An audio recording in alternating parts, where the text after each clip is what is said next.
assembling all of us from different places, and just kind of making sure that everybody's taken care of so well. Actually, I refuse to eat anymore because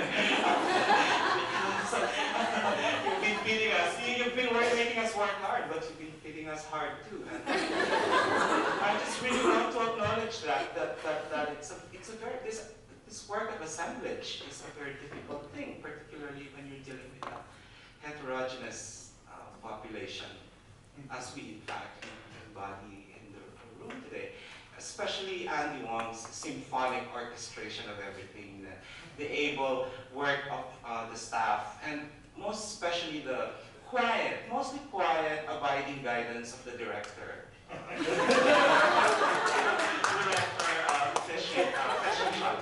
Did I get that right? And of course our moderators. Some of them more actively than others, but the work of moderation was quite important. Anyway, the second administrative thing that I really want us to appreciate is the work of, well, I hate to use the term, but it's true, the more mentorial figures that we have in the room and shared their work with us. And I refer, of course, to Professor Hun John Lee, also Professor Mie Hidara, yes, and also Professor Yu-cheng. More especially because the kind of work that they presented to us is really, whatever the problems with the word, foundational. Any attempt at the beginning includes this kind of exhaustive bibliographic work. I mean, I just can't, the bibliographic, the careful survey that Professor Lee did of this robust development of Korean and Asian American studies in Korea, to make us see that in fact it's almost a half a century old, almost contemporaneous with the formation of the Asian American studies field itself institutionally in the United States. The careful survey, as well as the listing by Professor Hihara of moments and important texts and journals in Japan. I would be able to use that. We will all be able to use that as guideposts and maps as we attempt to transcend what Professor Yu-cheng calls our final, our final limitations, where we typically just work on something to which we have some form of affinity, right? Whether by language or lineage. Okay, so that's the second administrative point. So the third point is this. Okay, I numbered my notes because they're all over the place. Yes, number 2. When I heard Professor Satos say to one of the panels, "Please theorize," something lit up in my mind. It's a beautiful riff on Jameson's "Always Historicize." Because it made me realize, in fact, what we have accomplished so far, and this is not self-congratulatory at all. Actually, it's a statement of a certain mandate that is forming, which is that we might actually need to recognize that a theoretical project is aborning right now, right? And what I'm saying is that there's a sense in which I feel that the theoretical languages that are available won't be adequate to the kind of interventions that we are aspiring to make as Asian Americanists in Asia who are in active engagement with our Asian Americanist colleagues in North America.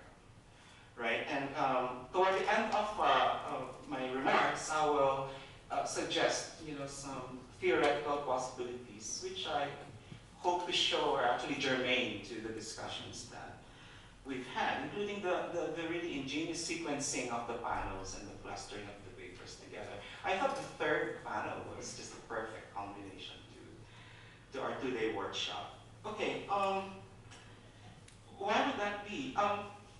Because I really, although I'm quite excited when somebody like Salman Rushdie says, oh, the archetypal migrant, or the migrant is the archetypal figure of our globalized world today, Professor Nguyen says, the refugee might pose radical and critical problems to our established models and paradigms for thinking about our predicament, our collective and shared predicaments. Or when Professor Fujikani talks about the Asian settler, which by the way is a very upsetting idea for many people in the continent. Right? I'm sure she's aware of that. I still am guilty of that whenever I hold up the Filipino Americans as this omnibus figure for her, right? Like a certain, experience of American globality, imperiality. Or when we think, for example, of in the other case, especially with the last panel, talk of two Asias and the daughters, other Asia that is being played in that novel that was splendidly read with careful linguistic analysis by Professor Nakamura. I think that the first precaution might be to be very careful with such claims and the limitations that, as well as of course the possibilities that they, in fact, offer to us, in the sense that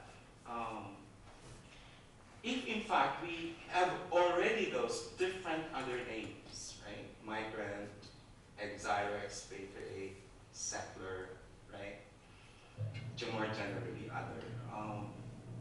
That already is a cue to us to be very careful about making globalizing claims. What do I mean by this? I take seriously also Professor Yoneyama's point, which is reiterated at least 4 times by my count, which is that, for example, when you hold up somebody like, or something like the migrant as the archetypal figure of our age, you forget that many people actually, most people, remain where they are. This experience of mobility is always generalized to me with a certain, for me, or to my mind, with a certain carelessness that needs to be problematized. What do I mean? Look, most Americans, excuse me, don't travel. They just stay where they are in their small towns because the world comes to them, right? And lines up at the gates, clamoring to be let in. And when you stay in your places in Asia and the Pacific, America comes to you, right? Whether in the form of, an aircraft carrier loaded with horny, troops in search of, women to rape. So, I think Okinawa would be, and people, in the Philippines would appreciate that. We just in fact had this problem with another rapist who got away with it about 2 years ago. And so we therefore might have to account for that, right? Dynamic between movement and stasis in our so-called globalizing world today. All right. Now I want to move on to this theoretical project and the sorts of suggestions I think that I'm able to make. What are some of the terms, for example, that are available to name, right? What it is that we are seeking to do as we clarify it to ourselves.